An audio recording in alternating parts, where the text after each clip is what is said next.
Hey there guys, it's Nick, your friendly neighborhood ASMR nerd, and welcome to another relaxing review.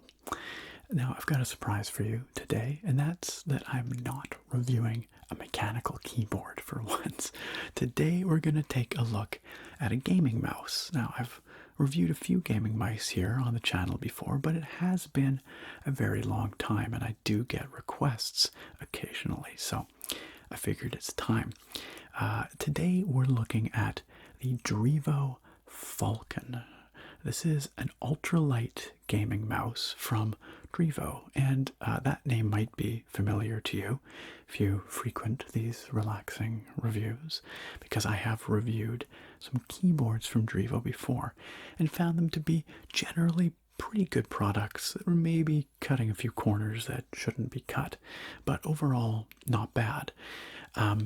And there, I think, is a common misconception in the gaming community amongst many gamers that when it comes to mice, you have to pay a lot of money for good performance. And that's simply not the case anymore. There are certainly very high quality, very good gaming mice that you can spend a lot of money on, but if you just want something that's fairly simple and straightforward but still performs well, there is a ton of options. There are a ton of options in the sort of $50 price range. This is exemplified by the glorious Model O mouse from Glorious PC Gaming Race, which you may have heard of before. This became really popular as an ultra light mouse, and it's sort of part of this trend towards ultralight gaming mice that strip back on the features and offer a very simple, straightforward, but performant mouse at a reasonable price. And that is the market that Drevo is aiming for with their Falcon. Drevo's Falcon mouse comes in at just $40 US, so $10 less than the glorious Model O and its ilk. And for that price, it has a very similar aesthetic, one might charitably say, inspired by the likes of the Model O. But it actually packs in a higher end sensor than the Model O and than pretty much any other mouse at this price point. The Drevo Falcon comes equipped with a PWM3389 sensor, which is really one of the best performing mouse sensors available out there. It also comes with the now popular kind of honeycomb pattern that reveals inside RGB lighting, which is configurable, of course, and also cuts down on the weight of the mouse. So the real question here that we're looking at today, or there's a handful, but does the sensor perform as advertised? And it ought to. It is a well-known, well-regarded sensor. But B, did Drevo have to cut any other corners to bring it down to this $40 price point?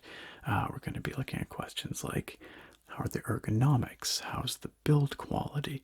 How's the software? These kinds of things. So Drevo sent on a Falcon over for us to take a look at here today, and that's exactly what we're going to do. So if you're interested in picking up the Drevo Falcon at any point over the course of this review, there is of course a link down in the video description where you can check that out. Otherwise, sit back, relax, and let's take a closer look at the Drevo Falcon ultralight gaming mouse. And here we have Drevo's lightweight Falcon gaming mouse in box. You can see that they've got this honeycomb pattern on the mouse itself, which is a very common aesthetic and a very common way to reduce the weight on these lightweight mice. And then that's also reflected on the packaging here with this sort of yellow honeycomb pattern in the background. The rest of the package is a matte black, very reminiscent of something you might see from Razer for example.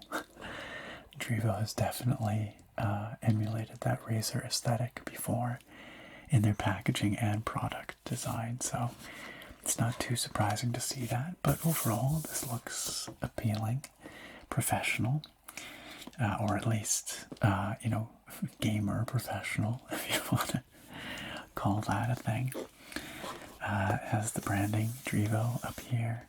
Falcon is the name of the mouse model. And here it has, what does it say? Honeycomb gaming mouse with a high-grade sensor and RGB illumination. And the image of the mouse on the front is shiny. The aesthetic also reminds me a bit of Logitech's products these days.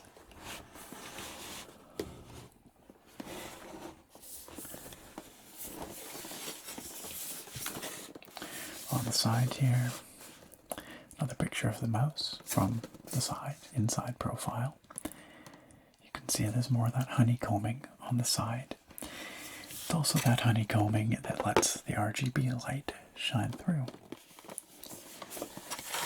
On the top, just a little tab for hanging it up on a display. On this side here, we have technical specs, technical specifications in a variety of languages. What do they tell us? Sensor, the PixArt PMW3389, which is a very high quality sensor used in many very well performing, or good, what's the word I'm looking for? High performing gaming mice, I guess. It's a great sensor. It is what is considered a flawless sensor, which means it doesn't have any issues with, inherent acceleration or prediction problems or jitter or anything like that. So it's considered a very good sensor. Razer uses their own variant of this sensor in most of their high-end gaming mice. Logitech has used it in past. Cooler Master uses it. So, resolution. A variety of resolutions are available, topping out at 3200. Although in actual fact, it's advertised as more, I believe, 16K DPI, which is actually CPI, counts per inch. We'll talk about that a bit more in a second, but anyway. Up to 50 Gs of acceleration. We'll talk about all these specs a bit more. 400 IPS speed and 1,000 hertz polling rate. So that's all really good. Suffice it to say, those are all really premium specs for a gaming mouse. On the back here, we have some similar kind of specs. It says here, honeycomb design, optical sensor, 16K DPI, RGB illumination, 50G acceleration, and rated for 20 million clicks. So those will be the buttons themselves. Lightweight honeycomb shell ensures the smooth and rapid mouse movement. High-grade PMW3389 optical sensor delivers perfect tracking precision and speed. That is true. Mouse switches maintain the tactile feel for over 20 million clicks. I don't know specifically what kind of switches this mouse uses, but it'll be interesting to feel them in testing. And RGB illumination and ultrasoft cable expand your play. I don't know how the ultrasoft cable expands play, but okay. And then just some contact info down here on the bottom. And model number info, dimensions, that kind of stuff. The mouse weighs, as you see there, 70 grams, which is right in line with like the glorious Model O. and other lightweight mice of this type.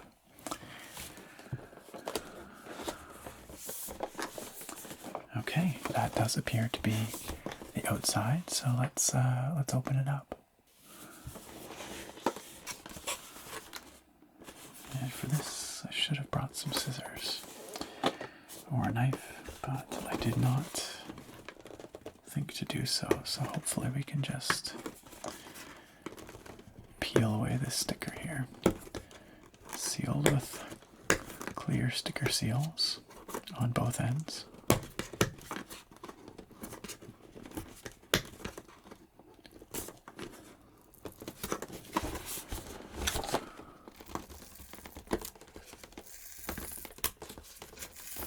That's where you get some sticky sounds.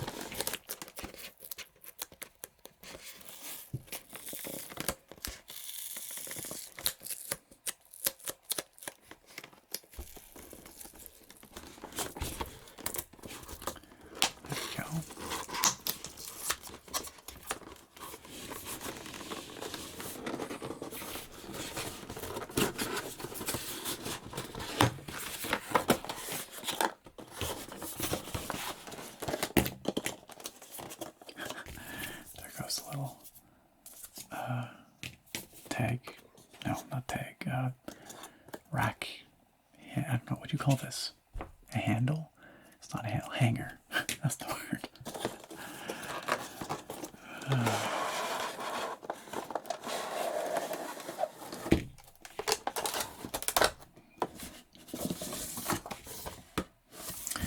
So, nothing else hiding in there.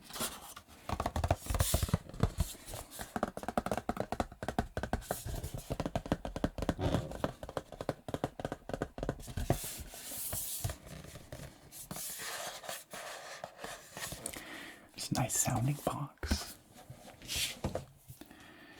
Okay, so inside we have the mouse and some plastic molding. They weren't lying when they said an ultra soft cable. Wow, that is very soft. And a user guide. Drevo Falcon quick start guide. Nicely presented in this black and yellow color scheme. Mouse buttons. So this is a 6-button mouse. We have left click, right click, scroll wheel with click, presumably. A DPI shift button in the middle there, which I imagine can probably be rebound if you want it. And 5 and 6, which are like a forward and back on the left side of the mouse here. So the DPI stages that are available natively on this sensor, and you do want to use the native steps as much as possible. 400, 800, 1000, 1200, 1600, 2000, 2400, and 3200. That's plenty for most people, and the indicator light blinks a different color at each stage, so that's kind of neat. We have several different kinds of RGB illumination available, and they are activated by pressing scroll wheel and mouse button 6 together. We have a wave, a static, aurora, static, multicolor, breathing, blinking, and off. And that, I think, is pretty much everything. That is, yeah. We have other languages here. Quite a few languages. This is very clearly an international package. At the very back here, it says plug and play on PC and Mac. Gives us some troubleshooting information, some contact info. It does specify a 1-year manufacturer's warranty, and that's pretty much what we've got here. So, very straightforward, but gives us what we need. And then, of course, interestingly, it doesn't mention anything about Drevo's software in here. Oh, that's not true. It does right here. For full use and customization of the product, please refer to the Drevo Power Console download. Okay, so we are going to have to download that and check it out. We've seen Drevo's Power Console software a couple of times before. The last time I think was with the Blademaster Pro keyboard. You might remember that review here on the channel a while back. And it wasn't bad software, but you know, like this software often is, it was a little rough around the edges, a little janky, as I like to describe it, but we'll see how it's come along in the last year or whatever it's been. Okay. Top molding comes off. Here is our mouse. This is slightly awkward.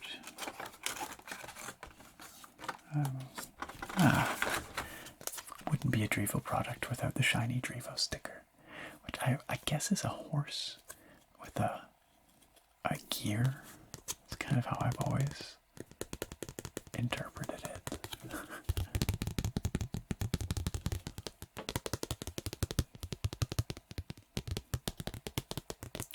I've probably accumulated quite a few Drevo stickers by now. I've never used any. Okay, let's see if we can thread this through here. That's what I was saying is a bit awkward. Just to get this out, we have to kind of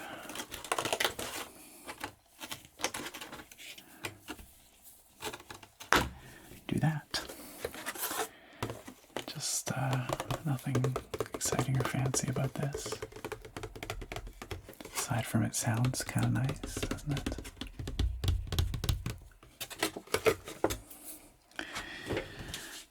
And here we have the mouse in black. It is very light, a little bit of creak, a little bit of flex, but not too bad. Once I've sort of done that once, it's actually pretty solid, pretty quiet.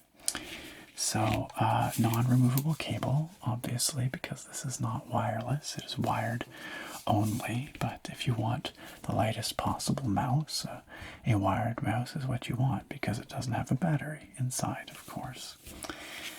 This cable, interestingly, is very, very pliable and very, very soft. You can see it's got a braided sheath, and just as they advertised, this is very, very soft.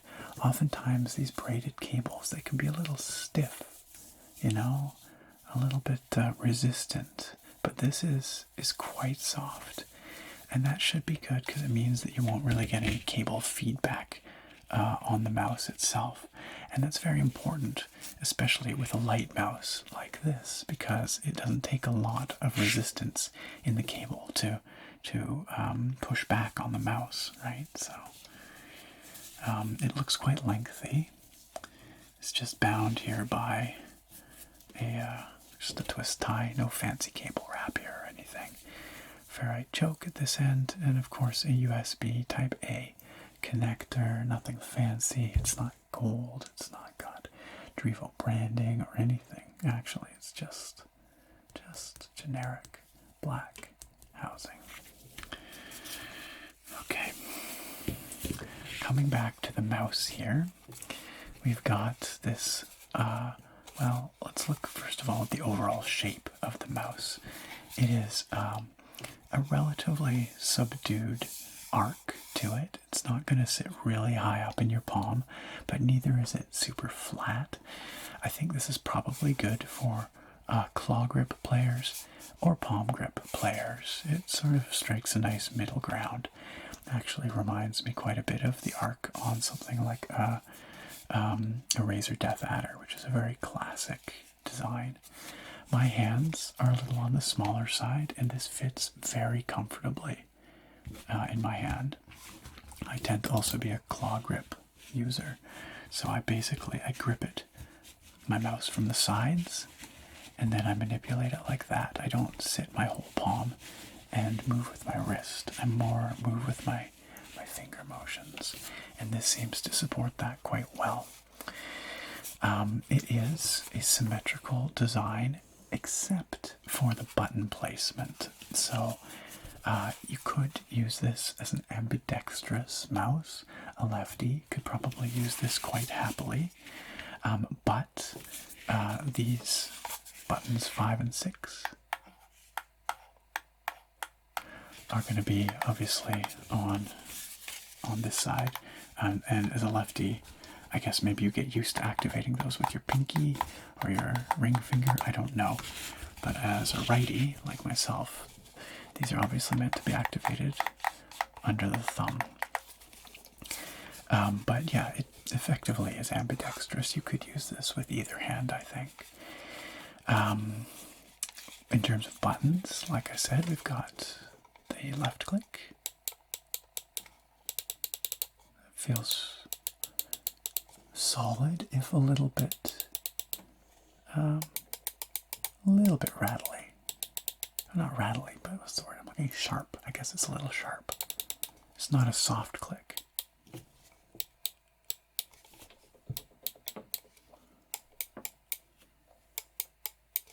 The right click feels a little more hollow and tinny.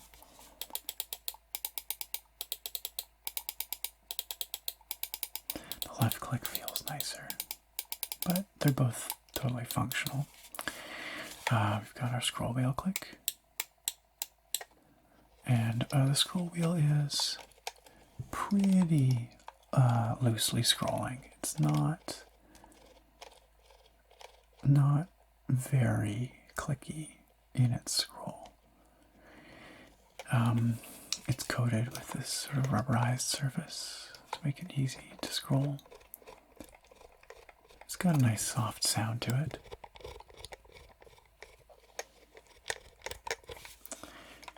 It's got a little bit of rattle, but not bad. This is our DPI switch button right here. It's a very chunky click. It'll be interesting to see if that can be rebound in software. And then, of course, these backwards and forwards under the thumb here, they feel nice. They feel pretty good. Overall, it feels light, but not cheap. The plastics feel of good quality. They're all this matte black, which should repel fingerprints and finger oils fairly well. Sometimes you'll see like rubberized texturing on the sides to improve grip. None of that here, and I do worry that overall grip may be lacking a little bit, but it's all just the same ABS plastic shell, this matte black plastic. Of course, we've got the honeycomb aesthetic going on the top and on the sides here. A little different on each side, sort of like the front and back on this side, and sort of just in the back on here. And then the RGB lighting shines through all that honeycombing. On the bottom here, we've got some Teflon feet. Not a lot of surface area to make contact with the mousing surface, but that's fine. Probably better, actually. Drevo branding here, as well as Drevo branding up here on the top, but it's quite subtle. A little bit of information, product name, Falcon gaming mouse, model number, electronic info, serial number, some certifications, made in China, and a sensor just hanging out right there in the middle. And that's it. It is a fairly no-nonsense gaming mouse. There's not a lot to see here. There's a relatively low number of buttons. There's no adjustable weights, no adjustable dimensions. There's no, fancy rocking scroll wheel or anything like that. It is stripped down and really just designed for pure lightweight performance. So let's see if it lives up to that promise. Next up, we will look at the RGB lighting. We will also look at the Drevo Power console software and the customizability to be had there. So let's get on with that. And here we have the Drevo Falcon plugged in and illuminated. Let's quickly go through the lighting options here, and then I'll talk a little bit about my usage experience and the performance of this mouse. I'm not going to be doing an empirical evaluation of the sensor on this mouse because, well, for one, it's a known quantity. It is a sensor that is used in a number of other mice, and the specs are readily available. And two, quite frankly, I don't really have the equipment to test it out properly, so I'll just give you my subjective opinions on it. Then we'll discuss some of the tech specs of the sensor, and then finally we'll take a look at the Drevo Power Console software and the configurability options for this mouse. So, first off, the lighting.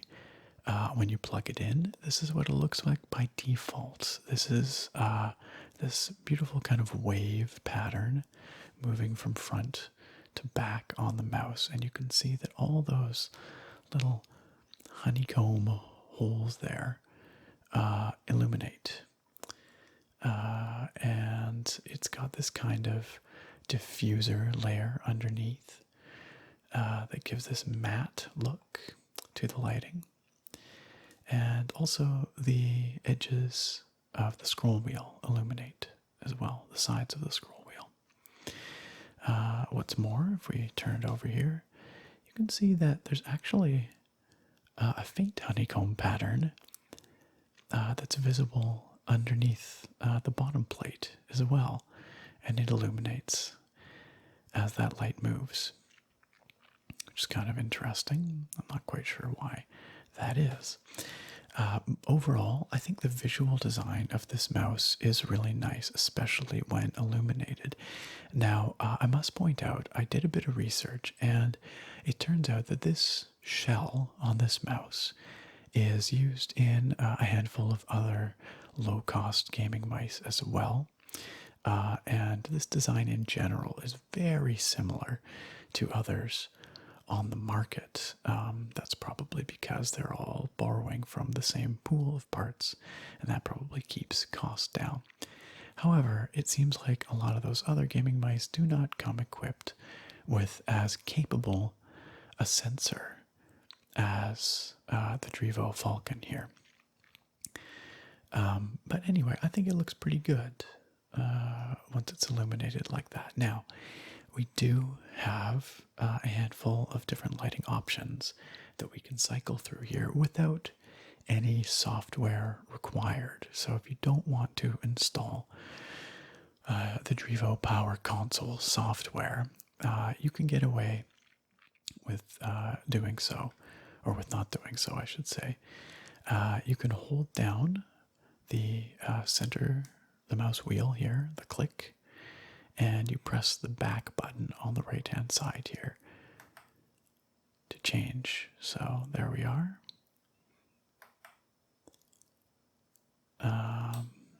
I think the first one there was a static color. Now, if you want to change the color of those static lighting modes, then you need to use the software. But if you're okay with the default, then you don't need the software. This is clearly just cycling through a variety of colors now. This one is...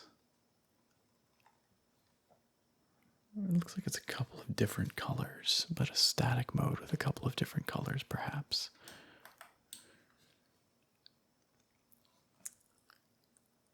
This one, oh no, this one's cycling through the different colors. Okay, well, I don't know how that differs from the last one, or the one before the last. Oh, that one is actually really unpleasant. That one's like a flashing between two colors mode. And then there's an off option as well. So if you don't want the lighting, you're not into the RGB, that's fine. You can do that.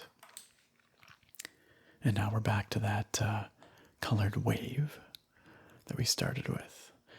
So yeah, if we quickly cycle, so if you want, or if you have the static color selected, it looks like you're stuck with a red unless you install the software. That appears to be the case. The color reproduction is fine, if not exceptional, but it does seem to at least mostly get the majority of the rainbow in there. And the lighting is pleasant. It's not the most vibrant or vivid I've ever seen, but I like the diffuse look that it gives you. So I think the lighting is reasonably well implemented. Also, I don't know if you're seeing any flicker through the camera. It doesn't look like there's any, just looking through the viewfinder, but I must point out, I always do, that in person, there's no flicker. Actually, the gradients are very smooth. There's no visible flickering in these LEDs. So that's an indication of generally higher quality LEDs. So that's nice to see. And then, of course, the other control that we have here without software is the DPI control button here, which we can press. It's right in the middle here. And when we press it, it does actually briefly change the color. It flashes in a color which is indicative of the DPI setting that is selected. I think we have about 6 or 7 different presets. You can choose what the DPI sensitivity for each of those presets is using the software, or you can, add or remove presets as well, steps as well. We'll see that in a moment, though. All right, so that is effectively all the lighting control that's available without the software. So very briefly, let's just talk about the usage experience here, and then I'll talk a little bit of some nerdy specs about this here sensor. So in terms of basic usage, it is pleasantly light. This is about half the weight of my daily driver mouse, which is the Logitech G502. And it feels lighter, although not, I wouldn't say it feels like dramatically lighter, but it certainly does feel lighter. And it glides very nicely on my hard mousing surface here. It's a gently textured mousing surface.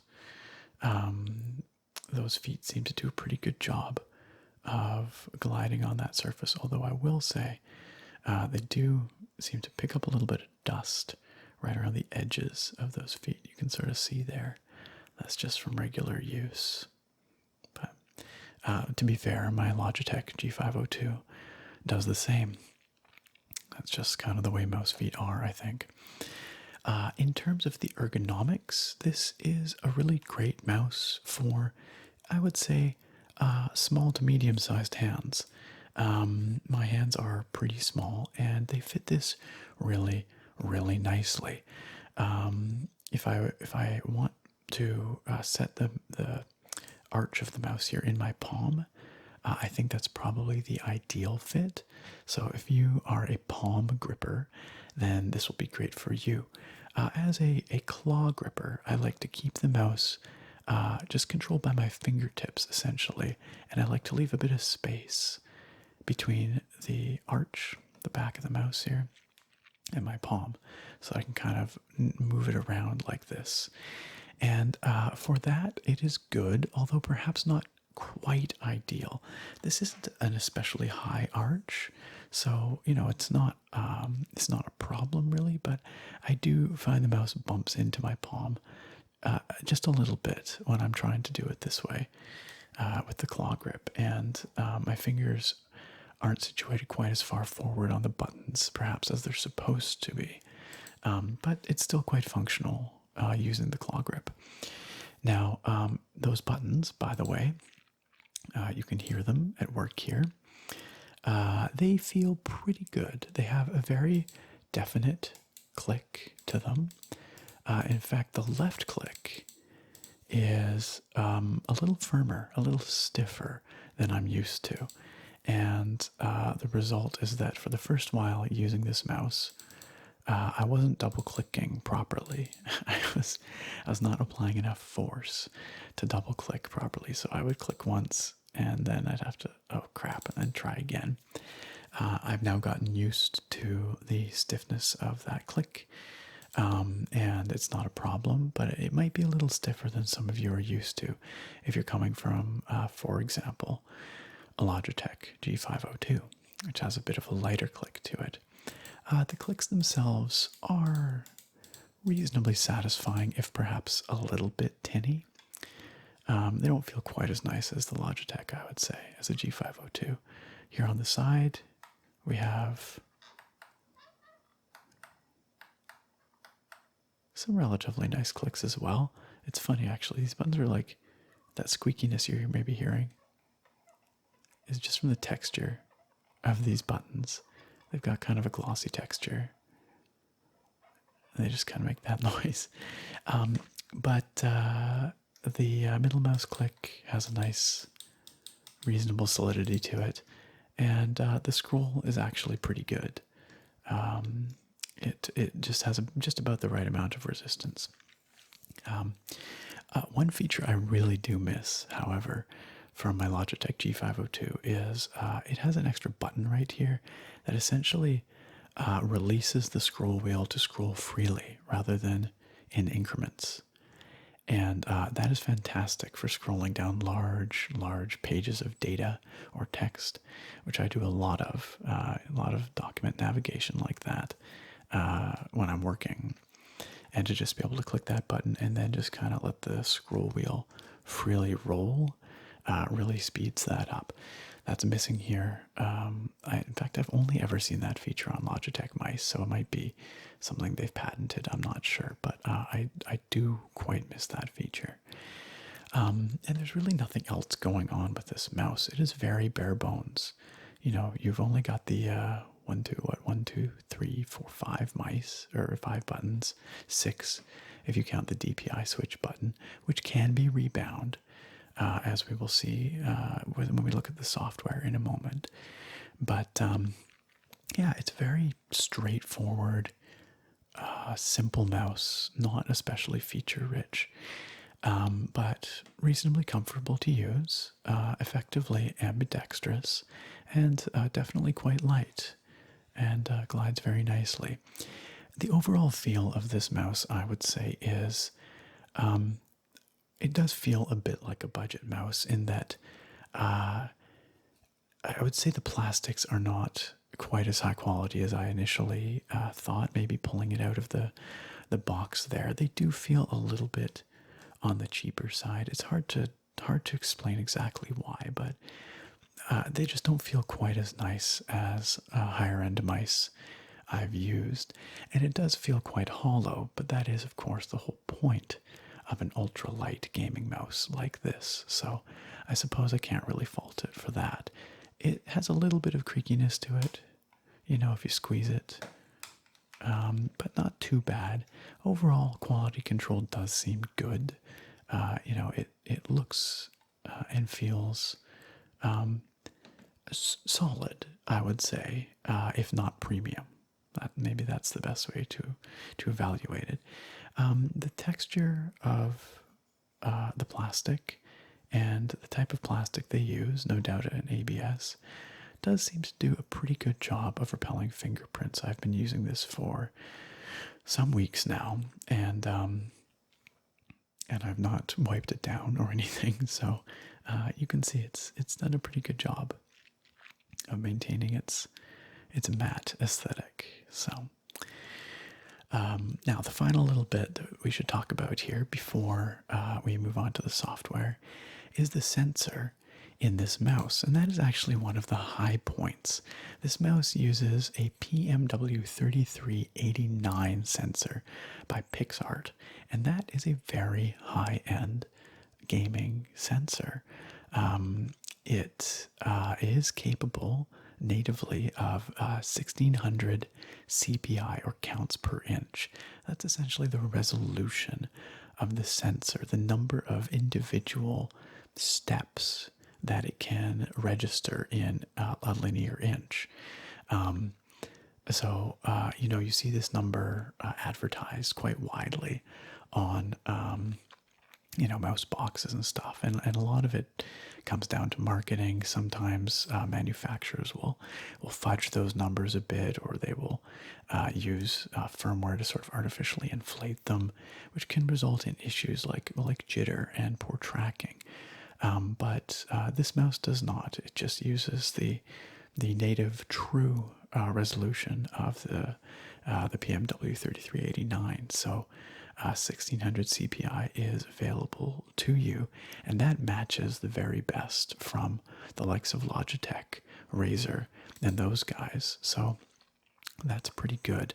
And realistically speaking, nobody really needs more than about 6,000 CPI. At that point, it's basically wasted resolution, and just that's a function of the resolution of your screen and the sensitivity that you have the mouse set to, and these sorts of things. But in functional terms, about 6,000 CPI should be enough for pretty much anyone. But anyway, you have plenty of headroom should you want to really crank up the CPI on this mouse. It's also capable of a linear acceleration of up to 50 Gs. Or I shouldn't say a linear acceleration, I guess. Well, yeah, linear is in like a, in a single direction. And again, that's obscenely high. Like the typical human hand or arm isn't really capable of moving a mouse, accelerating a mouse, I should say, any faster than about 15 to 20 Gs. So even if you were to like yeet this thing across the room on a surface, it would still be able to track A-OK. And then in terms of maximum linear speed, so velocity in inches per second, this mouse can handle, or the sensor, I should say, can handle up to about 400. That's what it's rated for anyway, inches per second, which again, way faster than any human arm is going to move this thing. Even if you take this and whip it across your desk as fast as you can, you're probably only going to hit about 150 inches per second. So tons of headroom in terms of the tech specs on this sensor to be able to accurately track your motions, even in the most demanding kinds of gaming scenarios, like Twitch, FPS action, and that kind of stuff, where you need the snap reflexes. It should be able to keep up no problem, and then some. And my testing has borne that out. Now, I'm not some kind of crazy esports gamer. I'm not an esports pro here. But in the gaming I've done, it has had zero problems keeping up with my motions. I've noticed no weirdness with the sensor, no jitter, no acceleration, mouse acceleration or anything baked into the motions of the sensor, no weird prediction issues, nothing like that. So it really does hang with the best sensors, in my opinion, from the likes of Logitech and such. It does a fantastic job of tracking my motions accurately. And for what it's worth, this sensor, the PMW 3389, is considered to be what they call a flawless sensor, essentially, which means that it doesn't exhibit any of those strange tracking problems that can plague cheaper sensors or older optical mice as well. So, in terms of actual sensor performance, you're getting pretty much the best of the best here, from what I can understand based on my research and from my testing as well. It definitely stacks up against the performance of the Logitech G502, for example. I should say that my G502 is not using the newer Hero sensor. It is using an older sensor. I believe actually a PixArt sensor. Maybe this exact one. I'm not entirely sure. But okay, that was a lot of talking. I didn't really have much to show you here. Just a lot to say. Oh, the final thing I should point out here is this this mouse cable, which you can't see very well in this lighting, but there it is. It is very light.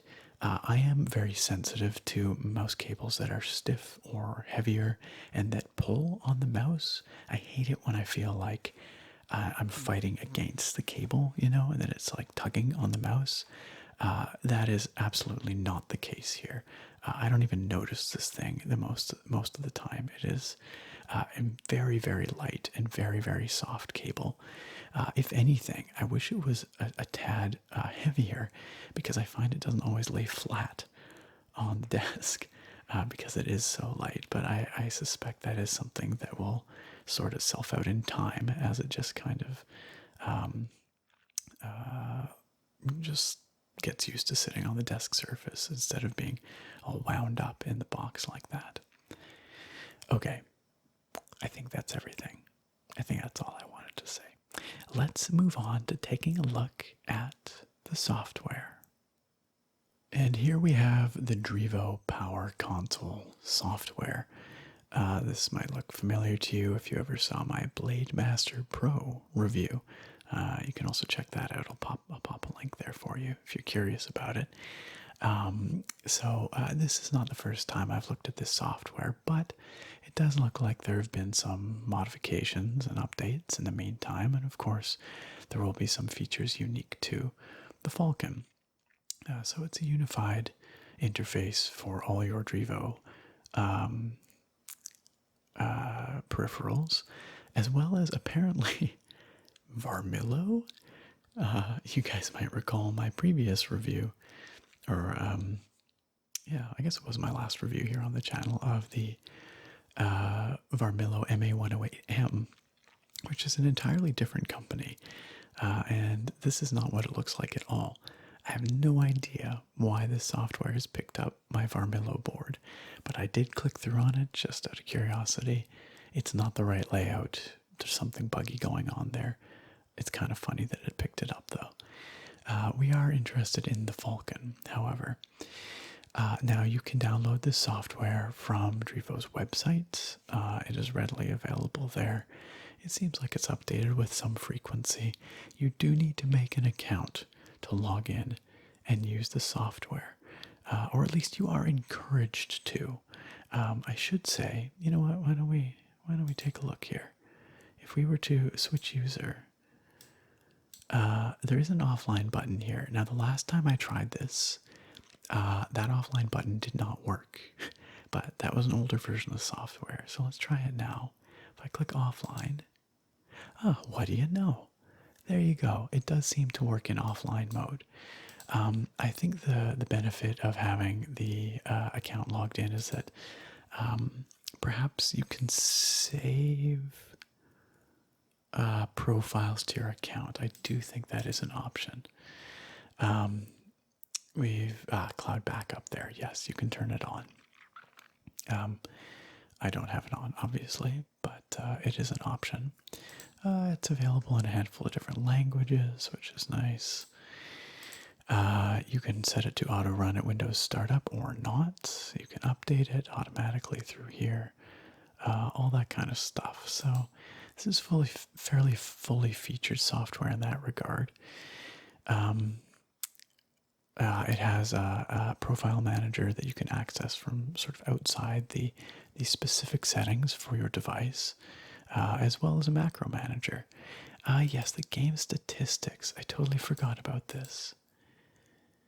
So this gives you like a heat map of your actions on a given keyboard.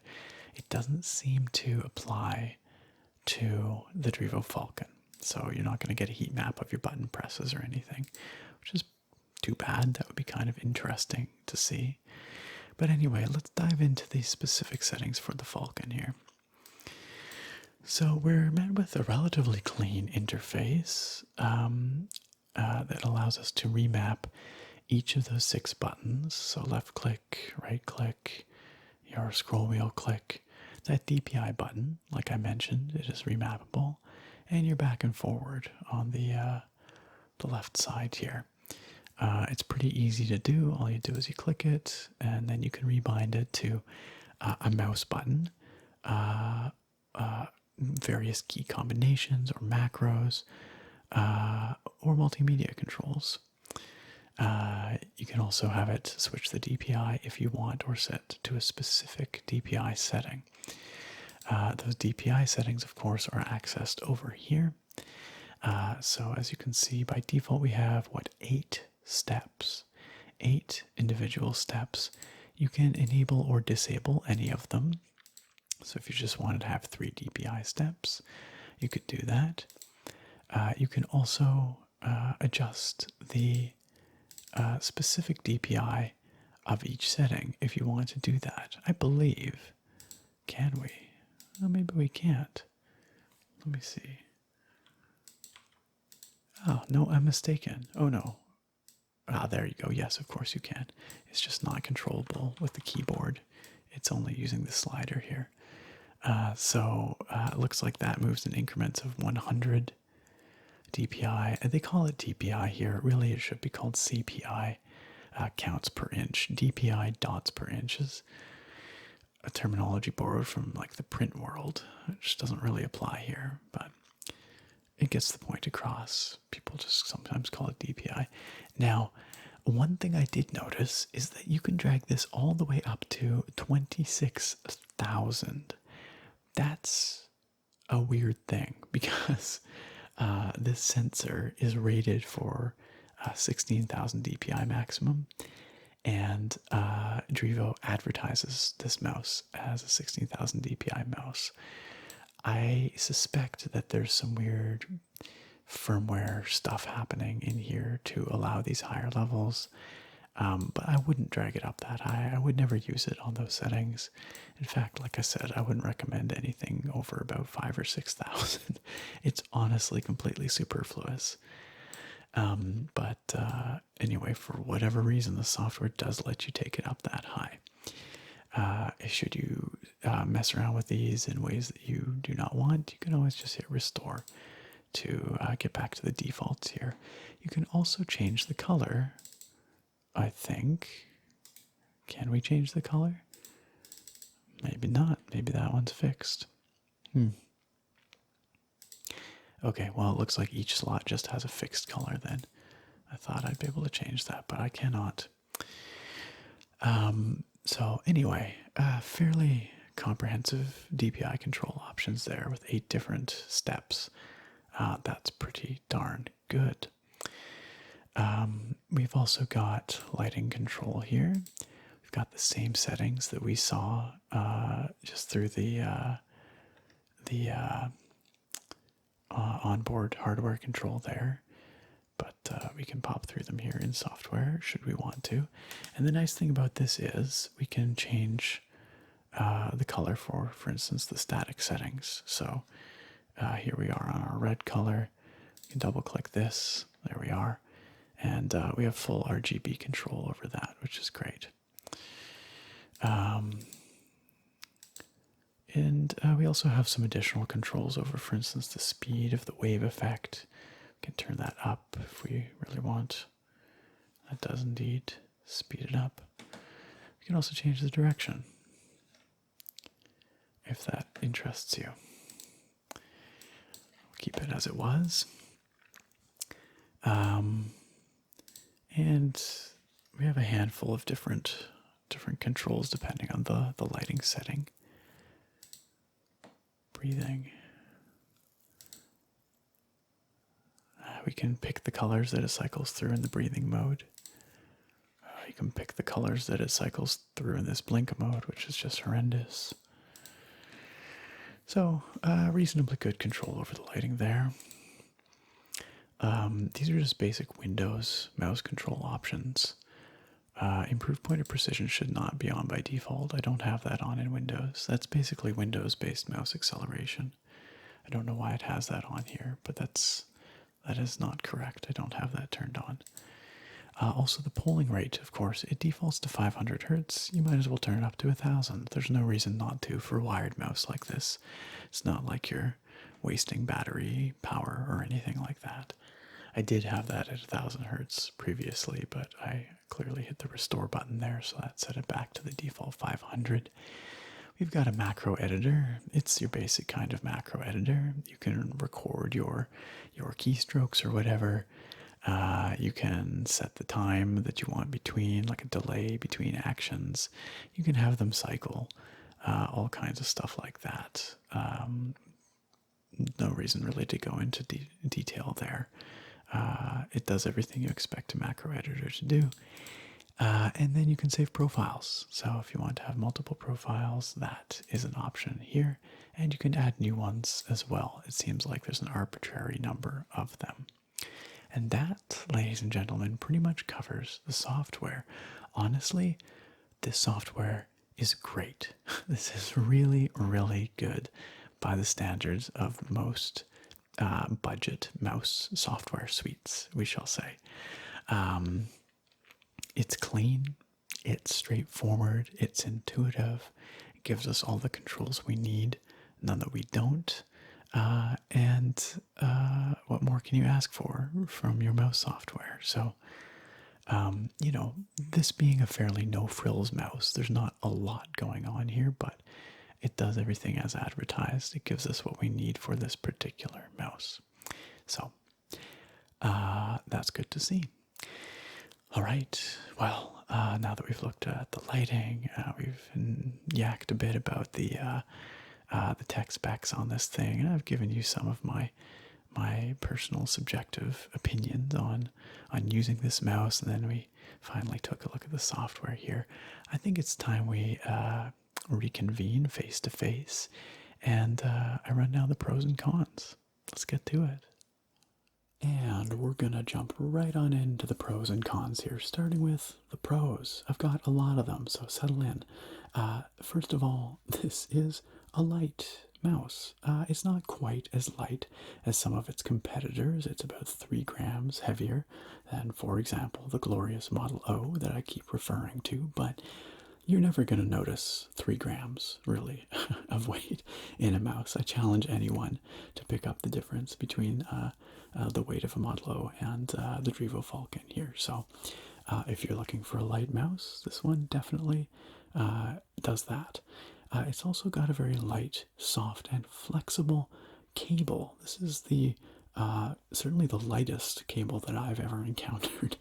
And this is really good because it doesn't tug on the mouse. It doesn't feel like it's, influencing your movements or anything like that. I've had mice in past that were wired that had a fairly stiff cable, and that made it feel like you were kind of always fighting the cable. That's not the case here. Also great having the RGB backlighting. This is generally a pretty no-frills kind of mouse, but one concession was made, and that was for RGB. I think that was a good choice because y'all know we gotta have our RGB in this day and age, and I think the implementation looks pretty darn good on this mouse. What's also pretty darn good on this mouse is that sensor. It has an excellent sensor, honestly, a sensor that punches in well above the price range of this mouse. This sensor can go toe-to-toe with the best on the market out there.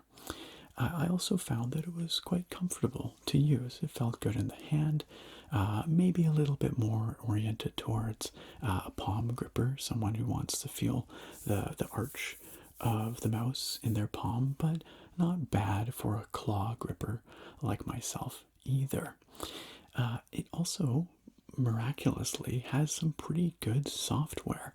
Drevo's power console, I think, has improved since I last took a look at it. It does everything you need it to do.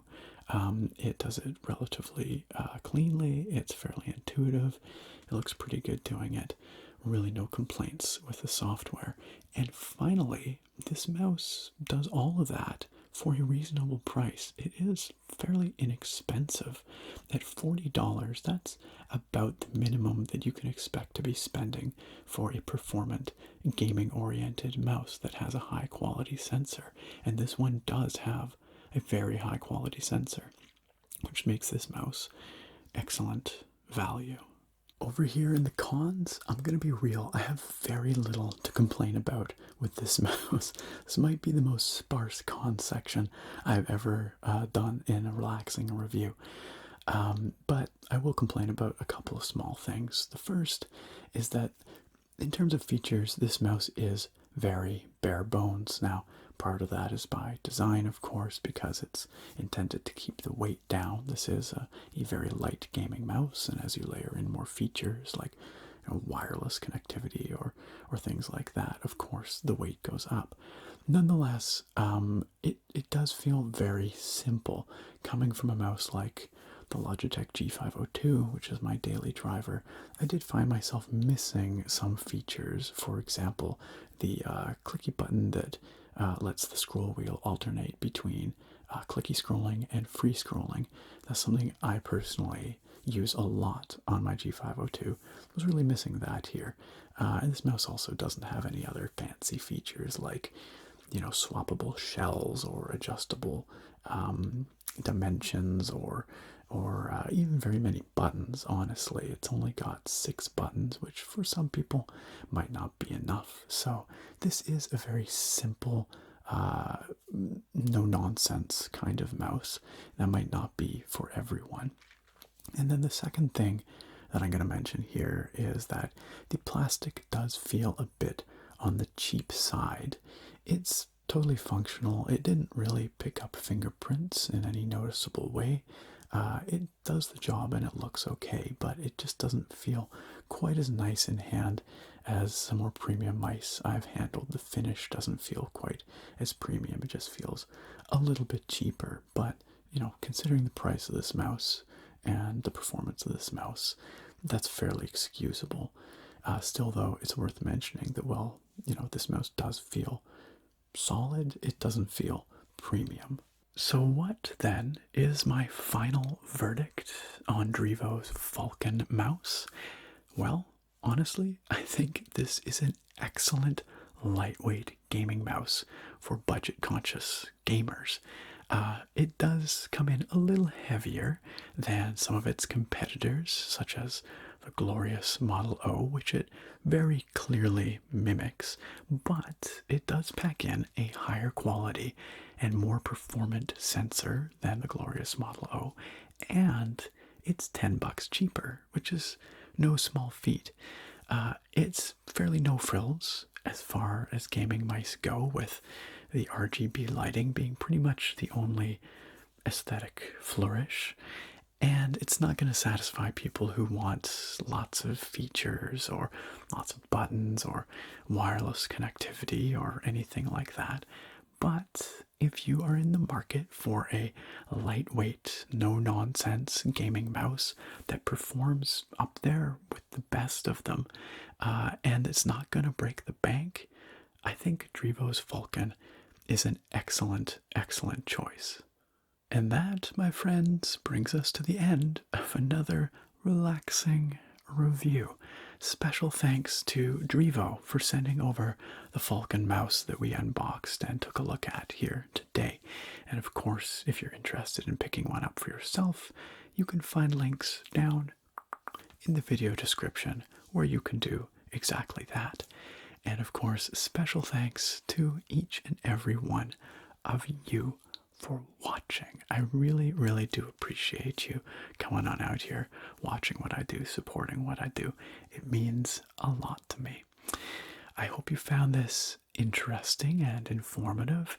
And of course, I hope you found it relaxing. And I look very forward to having you back here next time for another episode of Relaxing Reviews. Bye for now, my friends.